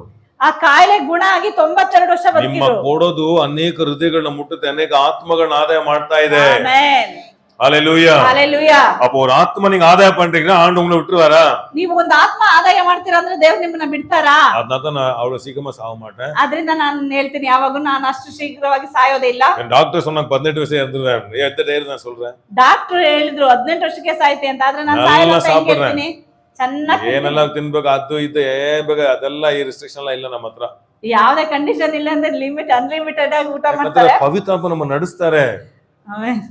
ಅದಕ್ಕೆ ಅಂತ ಸಿಕ್ಕಿದೆಲ್ಲ ಬೇಗ ಕೊಡೋದಲ್ಲ. ಆಮೇನ್. ಅನೇಕ ಪವಿತ್ರಾತ್ಮ ಇವತ್ತು ಊಟ ಮಾಡಬೇಡ, ಫಾಸ್ಟಿಂಗ್ ಇರು, ತುಂಬಾ ನೈಟ್ ತಿಂದಿದ್ಯಾ, ಜೀರ್ಣ ಆಗ್ಲಿ, ತುಂಬಾ ಚೆನ್ನಾಗಿ ನಡೆಸ್ತಾರೆ ದೇವರು. ಆಮೆನ್. ಟೀ ಕಾಫಿ ಸ್ಟಾಪ್ ಮಾಡು, ಇನ್ನ ಕುಡಿಬೇಡ. ಪವಿತ್ರಾತ್ಮ ಹೇಳ್ತಾರೆ, ಫಾಸ್ಟ್ ಹೇಳ್ಬಿಟ್ರು ಅಂದ್ಬಿಟ್ಟು ಎಲ್ಲ ಕುಡ್ಕೊಂಡು ಆಮೇಲೆ ಹಂಗೋಗ್ಬಿಡ್ಬಾರ್ದು. ಪವಿತ್ರಾತ್ಮ ನೀವು ಸರಿಯಾಗಿ ಟ್ಯೂನ್ ಮಾಡ್ಕೊಂಡ್ಬಿಟ್ರೆ ನಿಮ್ಮ ಬಟ್ಟೆ ಕೂಡ ಹೇಳ್ಕೊಡ್ತಾರೆ ಯಾವ್ದು ಹಾಕೋಬೇಕು. ಹಲ್ಲೆಲೂಯಾ. ಯಾವ ಕಲರ್ ಹಾಕ್ಬೇಕಂತ ಹೇಳ್ಕೊಡ್ತಾರೆ, ಎಲ್ಲಿಗೆ ಹೋಗ್ಬೇಕಂದ್ರೆ. ಯಾಕಂದ್ರೆ ಅವ್ರು ತುಂಬಾ ನಿಮ್ ಜೊತೆ ಇರಕ್ ತುಂಬಾ ಇಷ್ಟಪಡ್ತಾರೆ. ரொம்ப ಅವ್ರ ಲವ್ ನೇಚರ್. ಅವ್ರು ಯಾವಾಗ್ಲೂ ಲವ್ ಫೀಲಿಂಗ್ ಅಲ್ಲೇ ಇರ್ತಾರೆ, ಪ್ರೀತಿಯಲ್ಲಿ ಇರ್ತಾರೆ. ಅದಂತ ಕಲ್ಯಾಣ ಪಂಡ ಮನವಿ ಕೆಟ್ಟದ தெரியும். ಅದರಿಂದ ಮದ್ವೆ ಆಗಿರುವಂತ ಹೆಣ್ಮಕ್ಳು ಕೇಳಿದ್ರೆ ಗೊತ್ತಾಗ್ತದೆ. ಪುರುಷ ಕೂಡ ಆಸೆ ಪಡ್ರೆ ಅವ್ರು ಹೇಳ್ತಾರೆ, ಯಾವಾಗ್ಲೂ ನನ್ ಗಂಡನ ಜೊತೆನೆ ಇರ್ಬೇಕಂತ ಆಸೆ ಪಡ್ತೀನಿ. இப்போ இல்லைன்னா கூட வயசானது வரும். இப்போ புள்ள என் பொண்ணு என் பையன் நாளைக்கு அவங்க செப்பரேட் ஆனாக்கா அப்போ தனிமையானா யாரும் இல்லையா? ನೋಡಿ ಇವಾಗ ಲಾಸ್ಟ್ ಬರೋದು ಹೆಂಡ್ತಿನೇ, ಲಾಸ್ಟ್ ಬರೋದು ಗಂಡನೇ. ತಿಳ್ಕೋಬೇಕು. ವಯಸ್ಸಾದ್ಮೇಲೆ ಮಕ್ಳೆಲ್ಲ ಮದ್ವೆ ಮಾಡ್ಕೊಟ್ಟು ಹೋದ್ಮೇಲೆ ಅವ್ರ ಸಂಗಾತಿ ಬೇಕನ್ಸುತ್ತೆ, ನನ್ ಗಂಡ ಬೇಕು, ನನ್ನ ಹೆಂಡತಿ ನಮ್ಮ ಕೊಟ್ಟ ಮಕ್ಕಳಿಗೆ ಅವ್ರು ಏನ್ ಶಿಕ್ಷಣ ಕೊಡ್ಬೇಕು, ಏನ್ ಇದು ಮಾಡ್ಬೇಕು, ಅವ್ರಿಗೆ ಎಷ್ಟು ಮಾಡ್ಬೇಕು, ಎಲ್ಲಿ ಕಳ್ಸ್ಬೇಕು ಎಲ್ಲ ಮಾಡ್ಬೇಕು. ಆದ್ರೆ ಕಡೆಯವ್ರಿಗಿರೋದು ನಮ್ಮ ಮನೆಯವ್ರೆ. ಅದಕ್ಕೆ ಜೊತೆ ಇರೋದನ್ನ ಇಷ್ಟಪಡ್ಬೇಕು. ಪವಿತ್ರಾತ್ಮನ ಹಾಗೇನೆ. ಮನೆ ಕಟ್ಬಿಟ್ರೆ ಸಾಕು, ಮನೆ ಕಟ್ಬಿಟ್ಟು ದೇವ್ರು ಬೇಡ. ಆಮೇಲೆ ಆಗಲ್ಲ. ಮನೆ ಕಟ್ಟಿದ್ರು ಸಕ್ಸಸ್ ಆದ್ರೂ ನೀನ್ ಜೊತೆ ಇರ್ಬೇಕಪ್ಪ. ಇದನ್ನ ಹೇಳಿ ಪವಿತ್ರಾತ್ಮ ಬಹಳ ಖುಷಿ ಆಗ್ಬಿಡುತ್ತೆ. ஹல்லேலூயா. ஆமென். அப்போ ஒரு அம்மா இறந்துச்சு, ಒಂದು ತಾಯಿ ಸತ್ರು. அந்த அம்மா உயிர் தெழுந்தது எப்படி? ಆ ತಾಯಿ ತಿರುಗಿ ಜೀವಂತವಾಗಿದೆ ಹೇಗೆ? பேத்ரா வராரு, சொல்றாரு.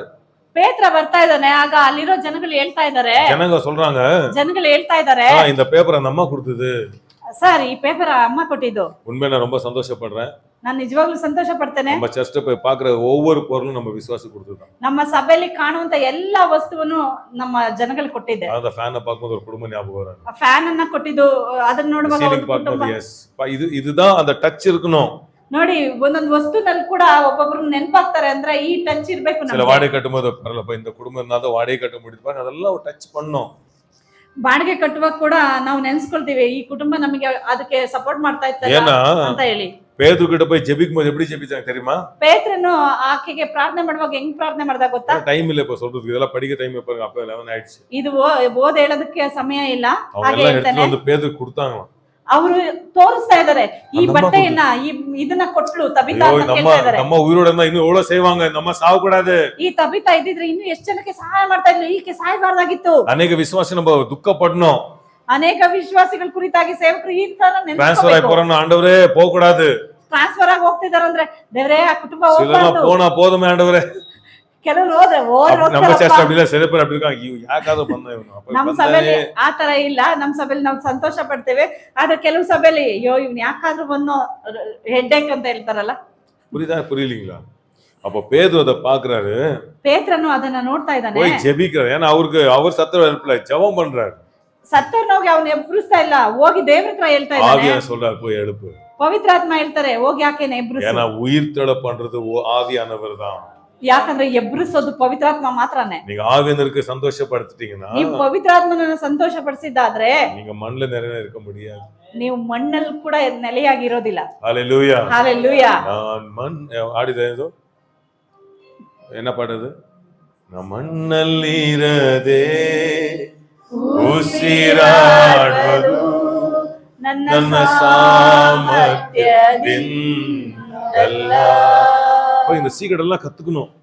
ಈ ಸೀಕ್ರೆಟ್ ಎಲ್ಲ ಕಲ್ತ್ಕೋಬೇಕು. ஏன்னா குடுக்குறது அவ்வளவு வல்லமை இருக்குது, ಕೊಡೋದ್ರಲ್ಲಿ ಅಷ್ಟು ಮಹಿಮೆ ಇದೆ. ஒரே ஒரு வசனம் மட்டும் வாசித்து நான் முடிக்கிறேன். ಒಂದು ವಾಕ್ಯವನ್ನ ಹೇಳಿ ನಾನು ಮುಗಿಸ್ತೇನೆ. ಸಂಗೀತ 41 ವರೆಗೆ ವಾಂಗ. ಕೀರ್ತನೆ 41ರಲ್ಲಿ ನೋಡ್ರಿ. ನಮ್ಮ ಮಣ್ಣಲ್ಲಿ ಇರದೆ ಸಭೆಯಲ್ಲಿರುವುದು ನನ್ನ ಸಾಮರ್ಥ್ಯದಿಂದಲ್ಲ, ಕೃಪೆಯೇ ಕೃಪೆಯೇ ಕೃಪೆಯೇ ಯೇಸು ಅಪ್ಪ, ಎಲ್ಲ ನಿನ್ನ ಕೃಪೆಯೇ. 41 ದಿಕ್ಕಿಲ್ಲದವನನ್ನು ಪರಾಂಬರಿಸುವವನು ಧನ್ಯನು. ದಿಕ್ಕಿಲ್ಲ ಅಂದ್ರೆ ಯಾರು? ದಿಕ್ಕಿಲ್ಲ ಅಂದ್ರೆ ಯಾರು? ಕ್ರಿಸ್ತನಿಗಾಗಿ ದಿಕ್ಕಿಲ್ಲದವನಾಗಿರ್ಬೇಕು. ಎಷ್ಟೋ ದಿಕ್ಕಿಲ್ಲದೆ ಇದ್ದಾರೆ. ದೇವರಿಗಾಗಿ ಎಷ್ಟೋ ಜನ ಮನೆ ಕಳ್ಕೊಂಡಿರ್ತಾರೆ, ದೇವರಿಗಾಗಿ ಕೆಲಸಗಳನ್ನ ಕಳ್ಕೊಂಡಿರ್ತಾರೆ. ಅಂತವ್ರು ದಿಕ್ಕವ್ರು, ಅಂತವ್ರನ್ನ ಸಪೋರ್ಟ್ ಮಾಡೋದ ಕಲ್ತ್ಕೊಳ್ಬೇಕು ನಾವು. ஹல்லேலூயா. ஹல்லேலூயா. ஒரு பையனுக்கு ஒரு பாஸ்டர் சொன்னாரு, ಒಬ್ಬ ಸೇವಕರು ಒಂದ್ ಹುಡುಗನಿಗೆ ಹೇಳಿದ್ರು, அந்த பொண்ணு ஆண்டவருக்காக ரொம்ப கஷ்டப்படுது, அவங்க வீட்டுல அடிக்கிறாங்க, அவங்க வீட்டுல வந்து தள்ளிட்டாங்க, அவனை கல்யாணம் பண்ணிக்கப்பான்னு சொன்ன உடனே முதல்ல ஒரு சர்ச்சு அந்த பையன் அப்படியே அந்த பொண்ணை கட்டிக்கினான். ನೋಡಿ ಪಾಸ್ಟರ್ ಒಬ್ರು ಹೇಳಿದ್ರು, ಒಂದು ಹುಡುಗಿ ಕಷ್ಟ ಪಡ್ತಾ ಇದ್ದಾಳೆ, ದೇವರಿಗೋಸ್ಕರ ಮನೆಯನ್ನ ಬಿಟ್ಟಿದ್ದಾಳೆ, ಅವ್ರ ಮನೆಯವ್ರು ಎಲ್ರು ತಳ್ಳಿದ್ದಾರೆ, ಆಕೆನ ಮದ್ವೆ ಮಾಡ್ಕೊಂಡ ಆ ಹುಡುಗನ್ಗೆ ಹೇಳಿದ ತಕ್ಷಣ ಆ ಹುಡುಗ ಒಪ್ಪಿ ಮದ್ವೆ ಮಾಡ್ಕೊಂಡ. அந்த பொண்ணு ஏழப்பட்ட பொண்ணு, ಆ ಹುಡುಗಿ ಬಹಳ ಬಡಬಡ, ஆனா உள்ள ஆண்டவர் மேல் நல்ல வைராಗಿ ಐಶ್ವರ್ಯமான பொண்ணு. ಆದ್ರೆ ದೇವರಲ್ಲಿ ಆಕೆ ಐಶ್ವರ್ಯವುಳ್ಳವಾದ ಹೆಣ್ಣಾಗಿದ್ಲು. இன்னைக்கு அந்த பொண்ணு அந்த குடும்பம் அவ்வளவு ஐಶ್ವರ್ಯமா வாழ்ந்து, ಇವತ್ತು ನೋಡಿದ್ರೆ ಅವ್ರು ಅಷ್ಟು ದೇವರು ಅವ್ರನ್ನ ಆಶೀರ್ವದಿಸಿ ಇವತ್ತು ಐಶ್ವರ್ಯವಾಗಿದ್ದಾರೆ. ஏன்னா பைபிள் சொல்ல பாருங்க, யெகோவನು ಅವನ ಆಪತ್ ಕಾಲದಲ್ಲಿ ರಕ್ಷಿಸುವನು. ಆಮೆನ್. ನೆಕ್ಸ್ಟ್ ವರ್ಷ பாருங்க, யெகೋವನು ಅವನ ಪ್ರಾಣವನ್ನು ಕಾಪಾಡಿ ಉಳಿಸುವನು. ಆಮೆನ್. ಆಮೇಲೆ ದೇಶದಲ್ಲಿ ದರಿದ್ರರು, ಅಯ್ಯೋ ನಾವೇನಿಲ್ದಿರೋ ಹುಡುಗಿ ಮದುವೆ ಮಾಡ್ಕೊಂಡ್ಬಿಟ್ಟೆ, ಇಲ್ಲ ஐஸ்வர்யவந்தனாಗ್ಬಿಡ್ತಾನೆ. ஆமென். நம்ம பணக்கார எவ்வளவு கௌரி கிடைக்கும், என்ன கார் கொடுப்பாங்களா, டூ வீலர் கொடுப்பாங்களா? ಯಾವಾಗ್ಲೂ ಮದ್ವೆ ಮಾಡ್ಕೋಬೇಕಂದ್ರೆ ಕಾರ್ ಕೊಡ್ತಾರಾ, ಟೂ ವೀಲರ್ ಕೊಡ್ತಾರಾ, ಏನಾದ್ರು ಕೊಡ್ತಾರಾ ಅಂತ ಮತ್ತೆ ನೋಡಿ ಹುಡುಗಿ ಬಂದ ಹುಡುಗಿ ಬೇಕಂತ ಹೇಳಿದ್ರೆ ಇದೇನೆ, ಅದಕ್ಕೆ ನಮ್ದು ನೀವು ನೋಡ್ಕೊಂಡ್ಬಿಟ್ಟು ಬೇಗ ಮದುವೆ ಮಾಡಿಸ್ಬಿಡ್ತೀವಿ. ಯಾರಿಗಾದ್ರೂ ನೋಡ್ಬೇಕಂದ್ರೆ ಹೀಗೆ ನೋಡೋದು. ಮದ್ವೆ ವಿಚಾರದಲ್ಲಿ ತಲೆ ಹಾಕಿದ್ರೆ ಗ್ಯಾರಂಟಿ ಏನ್ ಕೊಡಿಸ್ತೀರಾ ಫಸ್ಟ್ ಅಂತ ಕೂಡ ಕೇಳ್ತಾರ, ಅದಕ್ಕೆ ತಲೆ ಹಾಕೋದಿಲ್ಲ. ಫಸ್ಟ್ ತಂದೆ ತಾಯಿ ದೇವ್ರನ್ನ ನಂಬ್ತಾ ಇದಾರಾ, ಕೊಡೋ ವ್ಯಕ್ತಿಗಳಾಗಿದ್ದಾರಾ, ಅವ್ರು ದರಿದ್ರವಾಗಿರ್ಬೋದು, ದಟ್ಟ ದರಿದ್ರಿರ್ಬೋದು, ಅವ್ರು ಕೊಡಿ, ಉದ್ಧಾರ ಆಗ್ಬಿಡ್ತೀರಾ. ಸೂಟ್ ಹಾಕೊಂಡು ಜಿಪ್ಪಣ್ಣ ಮದುವೆ ಮಾಡ್ಕೊಂಡ್ರೆ ನಿಮ್ ಜೀವನ ದರಿದ್ರನೇ. கல்கொல்தா இದ್ದೀರಾ? ஏன்னா ஆண்டவர் சுமக்கிறதுனால, ದೇವರನ್ನ ಹೊತ್ಕೊಂಡಿರೋ ಕಾರಣ, ದೇವನೇ ಸುಮக்கிறதுனால, ದೇವರನ್ನ ಹೃದಯದಲ್ಲಿ ಒತ್ತಿರುವ ಅವ್ರ ಕಾರಣ, ಮಾವ ದೇವರು, ಅವ್ರ ಮಾವ ದೇವರು, ಆ ಹುಡುಗಿ ಅಪ್ಪ Hallelujah. ದೇವರಲ್ವಾ? ಹೆಣ್ ಕೊಡ ಮಾವ ಯಾರಾಗಿದ್ದಾರೆ ಇವಾಗ? ಐಶ್ವರ್ಯವಂತನಾದ್ರ ಅಪ್ಪ, ಅವ್ರ ಅಪ್ಪ ಐಶ್ವರ್ಯವಂತ. ನಾ ಗೀತಾ ಕಾಣಬಹುದು ಮಾತಾ ಸೊನ್ನ, ನಿಮ್ಮ ಅಪ್ಪ ತಗೊಳ್ತಿ ಬಿಡಪ್ಪ, ಚಿಂತೆ ಮಾಡಬೇಡ. ಅರ್ಥ ಆಯ್ತಾ? ಮದ್ವೆ ಆಗುವಾಗ ಹೇಳ್ದೆ, ನಿಮ್ಮ ಅಪ್ಪನ ಹತ್ರ ಕೇಳಿಸ್ಕೊಳ್ತೀನಿ ಬಿಡು, ಯಾಕಂದ್ರೆ ನಿಮ್ಮಪ್ಪ ದೇವರಲ್ವಾ? அதான் இன்னைக்கு மட்டும் உங்க வீட்டுல போய் அதை எடுத்துட்டு வா, உங்க வீட்டுல அதை எடுத்துட்டு வா நான் கேட்டதே ಇಲ್ಲ. ಇರೋ ನಿಮ್ಮ ಅಪ್ಪನಿಗೆ ಹೇಳ್ತೀನಿ ಇರು, ನಿಮ್ಮ ಅಪ್ಪನಿಗೆ ಹೇಳಿ ನನಗೆ ಜಾಗ ಬೇಕು, ಕಾರ್ ಬೇಕು ಅಂತ ಅಲ್ಲಿ ಜಗಳ ಮಾಡ್ತೀನಿ. ಅರ್ಥ ಆಯ್ತಾ? ஹல்லேலூயா. ஹல்லேலூயா. இதெல்லாம் லைஃப்ல மிஸ் பண்ணிடுற நிறைய பேர். ಇದನ್ನೆಲ್ಲ ಅನೇಕರು ಮಿಸ್ ಮಾಡ್ಕೊಳ್ತಾರೆ. ಎಲ್ಲ ವೈಟ್ ரைட் ಹೈಟ್ ಇದ பார்க்கக்கூடாது. ಅವ್ರು ಆಂಡವರು இருக்கிறாங்களா? ಇವತ್ತು ನೋಡೋದಕ್ಕೆ ಸಣ್ಣಗಿದ್ದಾಳ, ಬೆಳ್ಳಗಿದ್ದಾಳ, ಚೆನ್ನಾಗಿದ್ದಾಳ, ಇಂಗ್ಲಿಷ್ ಬರುತ್ತೆ, ಅದನ್ನೆಲ್ಲ ನೋಡಿ ಮದ್ವೆ ಮಾಡ್ಕೊಳ್ಳೋದಲ್ಲ. ಅವಳ ಒಳಗಡೆ ದೇವ್ರು ಇದ್ದಾರ, ಒಳಗೆ ಎಷ್ಟು ಕಸ ಇರ್ತಾನೆ ಗೊತ್ತಿಲ್ಲ. ಹಲ್ಲೇಲೂಯಾ. ಶರ್ಟ್ ಹಂಗೆ ಅರ್ಧಕ್ಕೋ ಹೆಂಡತಿಗಳ ಇದ್ದಾರೆ, ನೋಡಿದೀವಿ ನಾವು. ಥ್ಯಾಂಕ್ ಯು ಲಾರ್ಡ್, ರಾಕ್ಷಸರಿಂದ ಬೀಡ ಮಾಡಿಗಾಗಿ ಸ್ತೋತ್ರ. ಆಮೇಲೆ ಇಂಥ ಹೆಣ್ಣೆಲ್ಲ ಇದ್ದಾರೆ. ಹೆಣ್ಣಲ್ಲೇ ನೀತಿಮೊಳಿಗಲ್ಲೇ ಹೆಣ್ಣಲ್ಲೇ 8 ತರ ಕ್ಯಾರೆಕ್ಟರ್ ಇದೆ. ಹಠಮಾರಿ, ಮನೇಲಿ ನಿಲ್ಲತಕ್ಕವಳಲ್ಲ, ಬೀದಿಯಲ್ಲಿ ಇರುವಳು, ಆಮೇಲೆ ಜಗಳ ಗಂಟಿ. ಎಷ್ಟು ಅದ ಗಂಡಸ್ ನೋಡಿ ಹೆಸರೇ ಇಲ್ಲ ಹತ್ರ. ಗಂಡಸು ತುಂಬಾ ಒಳ್ಳೆಯವರು, ತುಂಬಾ ಒಳ್ಳೆ. ಆಮೇಲೆ ಗಂಡಸರಿಗೆ ಸರಿಯಾದ ಹೆಣ್ಣು ಸಿಕ್ಕಿಲ್ಲ ಅಂದ್ರೆ ಅಷ್ಟೇ, ಮುಗಿದು ಕತೆ. ಅದು ಒಳ್ಳೆ ಹೆಣ್ಣು ಕೈ ಸಿಕ್ಬಿಟ್ರೆ ರೂಪಿಸ್ಬಿಡ್ತಾಳೆ. ಹಲ್ಲೇಲೂಯಾ. ಅದಕ್ಕೆ ಸಾಲೋಮೋನ್ಗೆ ಆಮೇಲೆ ಅವರಮ್ಮ ಹೇಳ್ತಾರೆ, ಎಲ್ಲ ಪಣ ಎಲ್ಲ ಸಂಪಾದಿಸಿಟ್ಟೆ, ಜ್ಞಾನ ಮುಳ್ಳ ಪಣ್ಣ ನೀವು ಆಗಿರಿಯಾ ಪಾಕ್ರಿಯಾ? ಅದಕ್ಕೆ ಸಾಲೋಮೋನಿಗೆ ಸ್ಥಿತಿಯಲ್ಲಿ ಸಿಕ್ಕುವಳು. ಅವರ ತಾಯಿ ಹೇಳ್ತಾರೆ, ಎಲ್ಲವನ್ನ ನೀನ್ ಸಂಪಾದಿಸ್ಕೊಂಡೆ, ಆದ್ರೆ ಗುಣವತಿಯಾದ ಸತಿ ಎಲ್ಲಿ ಸಿಕ್ಕಾಳು? ಅರ್ಥ ಆಗ್ತಿದೆ. ಯೋಸೆಫ್ ಮರ್ತ, ಯೋಸೆಫ್ ದೇಶದ ರಾಜ, ಏಸೆಫ್ ದೇಶಕ್ಕೆ ಸಾಲೋಮೋನ್ ರಾಜ. ಸಾಲೋಮನ್ ರಾಜ ಅವ 1000 பேரை கட்டினா இவன் ತೃಪ್ತಿ ಆಯ್ತಾ? ನಾನು ಯೋಚನೆ ಮಾಡ್ತಾ ಇದ್ದೆ, ಸಾಲೋಮನ್ ಯಾಕೆ 1000 ಹೆಂಡತಿಯನ್ನ ಮಾಡ್ಕೊಂಡ, ಆದ್ರೆ ಏಸೆಫ್ ಯಾಕೆ ಮಾಡ್ಕೊಳ್ಳಿಲ್ಲ ಅಂತ. ஆண்டவர் சொல்லி கொடுத்தாரு ஒரு நாள். ಆಗ ದೇವರು ಹೇಳ್ಕೊಟ್ರು, 1000 இருக்குது இந்த பொண்ணுக்குள்ளே இருந்துச்சு. 1000 ಹೆಣ್ಣಲ್ಲಿರುವಂತ ಒಂದು ಒಳ್ಳೆ ಕ್ಯಾರೆಕ್ಟರ್ ಏಸೆಫನ ಹೆಂಡತಿಯಲ್ಲಿ ಇತ್ತು. ஆனா இவன் தேடுறான் ஒண்ணு, அது அவன் இஷ்டப்படுறது கிடைக்க மாட்டேங்குது. ಆದ್ರೆ ಸಾಲೋಮನ್ ಹುಡುಕ್ತಾನೆ ಇದ್ದಾನೆ, ಆದ್ರೆ ಅವನು ಇಷ್ಟಪಟ್ಟಿದ್ದು ಯಾವ ಹೆಣ್ಣಲ್ಲೂ ದೊರಕಲಿಲ್ಲ. அதான் ஆண்டவர் சொன்னாரு, எனக்காக உன் தாயாகிலும் தகப்பனாகிலும் எனக்கு விட்டா 100 தாய் கொடுக்கன்னு சொன்னாரு. ಅದರಿಂದ ದೇವ್ರು ಹೇಳ್ತಾರೆ, ನನಗೋಸ್ಕರ ತಂದೆಯನ್ನಾದ್ರೂ ತಾಯಿಯನ್ನಾದ್ರೂ ನೀನ್ ಬಿಟ್ಟು ಬಂದ್ರೆ 100ರಷ್ಟು ನಾನು ಕೊಡ್ತೇನೆ ಅಂತ. அப்ப நான் சொன்ன 100 ತಾಯಿ கிடைக்குமா? ಹಾಗಾದ್ರೆ 100 ತಾಯಂದ್ರು ಸಿಗ್ತಾರಾ? 100ರಲ್ಲಿರುವ ಒಂದು ಗುಣ ಇರುವಂತ ತಾಯಿ ದೇವರು ನಿನಗೆ ಕೊಡ್ತಾನೆ. ಆಮೆನ್. 100ರಲ್ಲಿರುವ அப்படிதான் இங்க அநேக தாயுங்க, அநேக சகோதரங்க சகோதரிகள்லாம் நீங்க தான் அதான் ஏசு சொன்னாரு, யாரெல்லாம் கர்த்தர் வழி நடக்கிறீங்களோ நீங்க தான் என் தாಯಿ, நீங்க தான் எங்க தகப்பன். ಆದ್ರಿಂದ ಯೇಸು ಸ್ವಾಮಿ ಹೇಳ್ತಾರೆ, ಯಾರೆಲ್ಲ ದೇವರಲ್ಲಿ ನಡೀತಿರೋ ಅವರೇ ನನಗೆ ತಂದೆಯು ತಾಯಿಯು ಸಹೋದರನು ಸಹೋದರಿ. உண்மை எனக்கு நிறைய அக்காங்களும் அமேன் தம்பிகளும் அண்ணங்களும் எல்லாம் கிடைச்சிருக்காரு. ஆண்டு கோடி சோதரம். ನಿಜವಾಗ್ಲೂ ನಾನು ದೇವರಿಗೆ ಕೃತಜ್ಞತೆಯನ್ನ ಸಲ್ಲಿಸ್ತೇನೆ. ನನಗೆ ಒಳ್ಳೆ ತಂದೆ ತಾಯಿಗಳು, ಅನೇಕ ಅಕ್ಕ ತಂಗಿದ್ರು, ಅಣ್ಣ ತಮ್ಮಂದ್ರು ಎಲ್ಲರೂ ನನಗೆ ಸಿಕ್ಕಿದ್ದಾರೆ. ಉண்மை, ಇದೆಲ್ಲ ಭಾಗ್ಯ, ಇದೆಲ್ಲ ಭಾಗ್ಯ. Hallelujah, hallelujah. ನಿಮ್ಮನ್ನೇ ಹೇಳ್ತಾ ಇರೋದು, ಬೇರೆಲ್ಲ ನೋಡ್ತಾ ಇರಬೇಡಿ.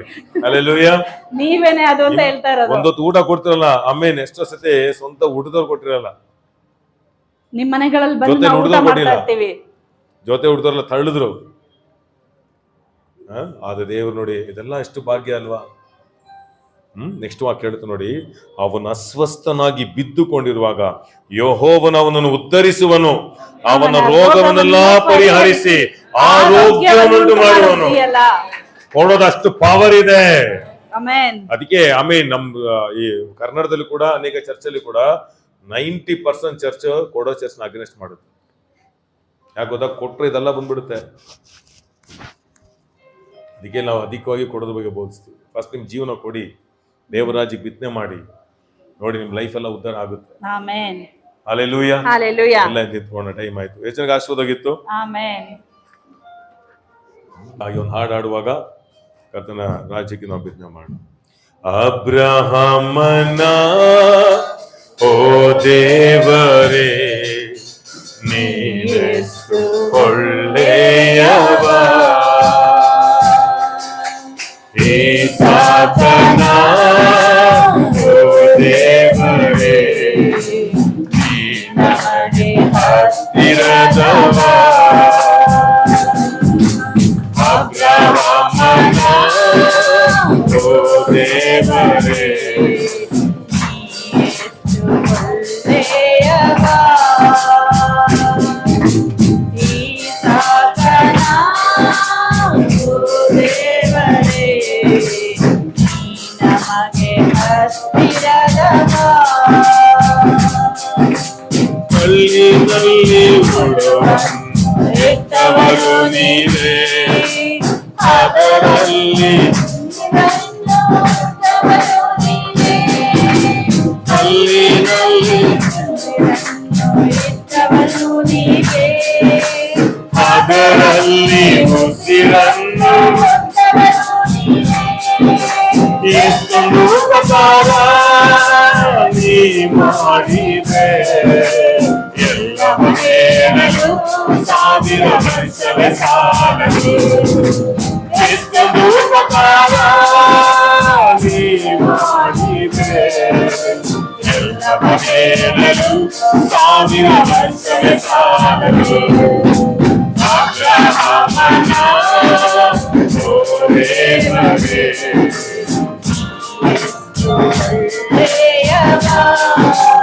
ಈಸಾಕನ ದೇವರೇ,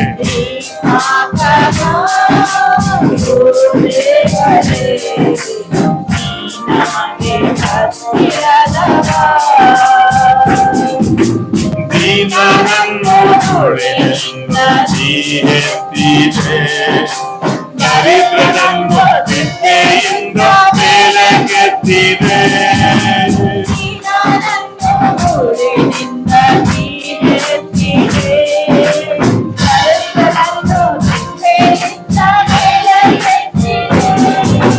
ಶ್ರೀಮಂತಿಕೆಯನ್ನು ನೀ ನೀಡಿದೆ, ಬಡತನವನ್ನೆಲ್ಲ ನೀನೇ ಅಳಿಸಿಯಾಗಿದೆ, ಶ್ರೀಮಂತಿಕೆಯನ್ನು ನೀ ನೀಡಿದೆ,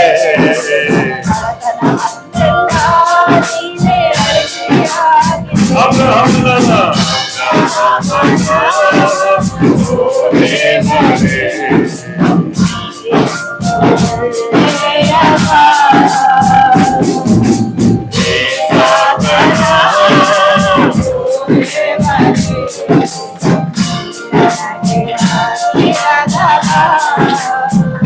ಹಲ್ಲೆಲೂಯಾ. ನಾನು ನಿಮ್ಮನ್ನ ಹೇಗ್ ನೋಡ್ತಾ ಇದ್ದೀನಿ ಗೊತ್ತಾ, ನಮ್ಮ ಏಜ್ಗಳು ಜಾಸ್ತಿ ಆಗ್ತಾ ಆಗ್ತಾ ನಿಮ್ಮ ಐಶ್ವರ್ಯಗಳು, ನಿಮ್ಮ ಸೊಗಸು ಎಲ್ಲ ಬೆಳೀತಾ ಹೋಗುತ್ತೆ. ಹೇರಾಳ ಧಾರಾಳವಾಗಿ ಅನೇಕರಿಗೆ ಸಹಾಯ ಮಾಡುವುದಾಗಿ, ಅನೇಕ ಸಭೆಗಳನ್ನ ಕಟ್ಟುವುದಾಗಿ, ಅನೇಕರಿಗೆ ಆಮೇಲೆ ಒಂದು ಆಶೀರ್ವಾದ ನಿಧಿಗಳಾಗಿ ಸಭೆ ಮೇಲೆ ಆಶೀರ್ವಾದ ರಿಲೀಸ್ ಮಾಡ್ತಾ ಇದ್ದೇನೆ. ಆಶೀರ್ವಾದ ಮಳೆ ಮಳೆ ಬರಲಿ. ಆಯ್ತಾ, ನಿಮ್ಮನ್ನು ಎಷ್ಟು ಕೆಳಗೆ ಕರ್ಕೊಂಡು ಹೋದನು ಅಷ್ಟು ಮೇಲೆ ಮೇಲೆ ಮೇಲೆ ಮೇಲೆ. Yes yes yes yes power is coming upon you to lift you high, to lift you higher and higher. ಓ ನಿಮಗೆ ವಂದನೆ. ಇಲ್ಲಿ ನಾನು ಹೇಳ್ತೀನಿ ನೋಡಿ, ಇಲ್ಲಿ ಎಷ್ಟೋ ಜನ ನೀವು ಊಟಕ್ಕಾಗಿ ಬಹಳ ಕಷ್ಟಪಟ್ಟಿದ್ದೀರಾ. ನೀವು ಅನೇಕರಿಗೆ ಊಟ ಕೊಡೋ ವ್ಯಕ್ತಿಗಳು. ಇಲ್ಲಿ ಅನೇಕರು ಹಣಕ್ಕಾಗಿ ಕಷ್ಟಪಟ್ಟಿದ್ದೀರಾ. ಅನೇಕರಿಗೆ ಹಣ ಸಹಾಯ ಮಾಡೋರಾಗಿದ್ದೀರಾ. ಅನೇಕರಿಗೆ ಸಂಬಂಧಗಳಿಲ್ಲ, ಅನೇಕರಿಗೆ ಒಳ್ಳೆ ತಾಯಿ ಸಿಗ್ಲಿಲ್ಲ, ಒಳ್ಳೆ ತಂದೆ ಸಿಗ್ಲಿಲ್ಲ, ಒಳ್ಳೆ ಅಣ್ಣ ತಮ್ಮಂದು ಸಿಗ್ಲಿಲ್ಲ. ಆದ್ರೆ ದೇವನಿಗೆ ಒಳ್ಳೆ ಸಂಬಂಧಗಳು. ಅನೇಕರ ಶರೀರದಲ್ಲಿ ಕಾಯಿಲೆಗಳು ಯೇಸುವಿನ ನಾಮದಲ್ಲಿ ನೀವು ಪ್ರಾರ್ಥನೆ ಮಾಡುವಾಗ ಕಾಯಿಲೆಗಳು ವಾಸಿಯಾಗುತ್ತೆ ಯೇಸುವಿನ ನಾಮದಲ್ಲಿ. ಸತ್ತೋಗ್ಬೇಡ, ಸೂಸೈಡ್ ಮಾಡ್ಕೊಂಬೇಡ, ಈ ಜೀವನನೇ ಬೇಡ, ಆ ರೀತಿಯಾಗಿ ಯೋಚನೆ ಮಾಡೋರಲ್ಲ. ನಿಮ್ಮ ಮುಖಾಂತರ ಎಷ್ಟೋ ಜನ ಸೂಸೈಡ್ ಮಾಡ್ಕೊಳ್ಳೋರಲ್ಲ, ನಿಮ್ಮ ಮುಖಾಂತರ ರಕ್ಷಣೆ ಹೊಂದ್ತಾರೆ. ನೀವು ಅನೇಕರಿಗೆ ಆಶೀರ್ವಾದ ನಿಧಿಯಾಗಿರ್ಬೇಡಿ, ಅನೇಕರಿಗೆ ಆಶೀರ್ವಾದ ನಿಧಿಯಾಗಿರ್ಬೇಡಿ. ನಿಮ್ಮನ್ನೆಷ್ಟು ಚೀತು ಅಂತ ತಳ್ಳಿದ್ರು ಅವರ ಮುಂದೆನೇ ದೇವರು ನಿಮ್ಮನ್ನು ಘನಪಡಿಸ್ತಾರೆ. ಅವರ ಮುಂದೆ ನಿಮ್ಮ ತಲೆ ಎತ್ತಲ್ಪಡುತ್ತಾರೆ.